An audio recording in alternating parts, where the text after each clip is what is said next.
ସକାଳୁ ଉଠୁ ଉଠୁ ମୋ ପୁତୁରାକୁ ଟିକେ ଧରିକି ମୁଁ ଗେଲ କଲି, ତା ସହିତ ଟିକେ ଖେଳିଲି, ତାକୁ ଟିକେ ହସେଇଲି। ଆଉ ସିଏ ବି ତାର ମୋର ପୁରା ପୁଅଟା ହେରିଛି 4 ମାସର, ବହୁତ ଖୁସି।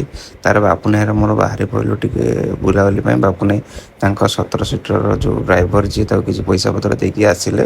ତାପରେ ଆମେ ବାଟରେ ଆସିଲା ଟାଇମ୍ରେ ଘୋଡ଼ା ଦୁଇଟା ଦେଖିଲୁ। ଆମେ ଟ୍ରାଏ କଲୁ ଟିକେ ମାନେ ରହିକି ଭିଡ଼ିଓ ସୁଟ୍ କରିବା ପାଇଁ, ହେଲେ ବି ତାଙ୍କର କ'ଣ କାମ ଥିଲା ବୋଲି ସେ ଭାଇମାନେ ପଡ଼ିଲେ। ତାପରେ ଆମେ ଚାଲିଲୁ କାହ୍ନୁ ଭାଇ ବରା ଦୋକାନକୁ ଖାଇବା ପାଇଁ। କାହ୍ନୁ ଭାଇ ବରା ଦୋକାନରେ ଆମେ ଖିଆପିଆ କଲୁ ପୁରା, ମାନେ ଏଠି ଆସିବେ ଆପଣ ବଢ଼ିଆ ସେ ବରା ଖାଇବେ। ତାପରେ ଆମ ଓରିଓ ଆମ ଗାଡ଼ି ଭିତରେ ବସିଥାଏ, ଓରିଓକୁ ଆମେ ଧରିକି ଆସିକି ଓରିଓକୁ ଆମେ 2 ପିସ୍ ବରା ଦେଇଦେଲୁ।